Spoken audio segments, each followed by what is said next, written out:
CCS ACP Umamaheswararao అరాచకాలపై బాధితులు ముందుకు వచ్చారు. తన ల్యాండ్ ని కబ్జా చేసేందుకు ప్రయత్నించిన వారిపై ఎస్సీ ఎస్టీ కేసు పెడితే ఆ కేసుని వెనక్కి తీసుకోవాలని ఉమామహేశ్వరరావు బెదిరించాడని చెప్పాడు బాధితుడు శ్రీనివాస్.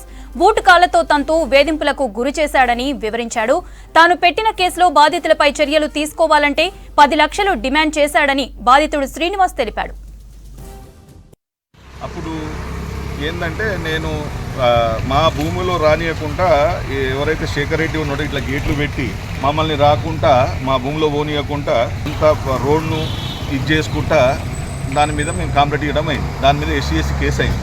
ఎవరెవరి మీద ఆర్వీబీ సంస్థ మీద అధిపతి ఎవరు శేఖర్ రెడ్డి మీద వాళ్ళ కొడుకు మీద. అయితే ఈ ఏసీపీ సార్ ఏమంటాడు, వాళ్ళ కొడుకును ఉంచాలంటే నువ్వు డబ్బులు ఇవ్వని డిమాండ్ చేస్తాడు. అంటే నేను ఎందుకు ఇవ్వాలి సార్, ఆల్రెడీ ఇవన్నీ సాక్ష్యం ఉన్నాయి కదా, ఇవన్నీ ఫొటోస్ ఉన్నాయి కదా, ఇవి నడవవు రాబోయ్, ఏం చేస్తావు రాబోయ్ అని చెప్తే అప్పుడు నేనే డబ్బులు ఇవ్వను సార్ అన్న.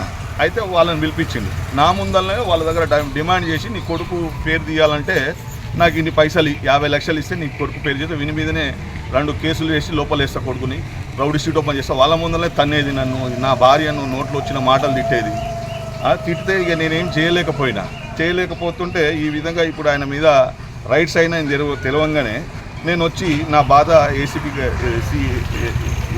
వాళ్ళకి చెప్పడానికి వచ్చింది. ఇప్పుడు నాకు నోటీస్ ఇచ్చింది, ఏమని వాళ్ళ కొడుకు పేరు తీసేస్తున్నాను దగ్గర చేశాడు. వాళ్ళ కొడుకును వాళ్ళని ఇన్వైట్ చేసి నేను ఛార్జ్ షీట్ ఇవ్వాలంటే నాకు 10 lakhs ఇవ్వమంటాడు. నేను ఇవ్వనందుకు నా మీద 2 ఫేక్ కేసులు బుక్ చేసి నా మీద రౌడీ షీట్ ఓపెన్ చేయించింది. దీని మీద నేను హైకోర్టుకు పోయినా, హైకోర్టులో విచారణ జరిగి ఆ ఫేక్ కేసులు తీయడం జరిగింది. అధికారి వల్ల మంచిగా పనిచేసేటోళ్ళు పరేషాన్ అవుతారు.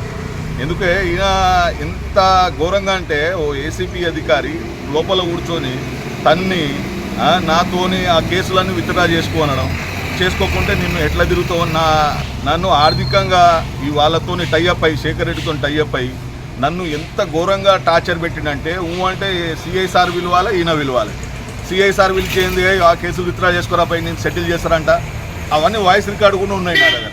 సెటిల్ చేస్తారంట, నువ్వు చేసుకోరాబాయి, విత్డ్రా చేసుకోరాబాయి అని ఒకటే బెదిరించి నేను బాధితుడిని, నా మీద రిటర్న్ కేసులు చేసి నా మీద వాళ్ళ దగ్గర డబ్బులు తీసుకొని నానా విధంగా ఎంత టార్చర్ అంటే భగవంతుడు ఏదో ఒక రోజు కళ్ళు తెరిచాను. ఈ విధంగా ఎవరో దానివల్ల ఈయన అరాచకాలన్నీ బయటికి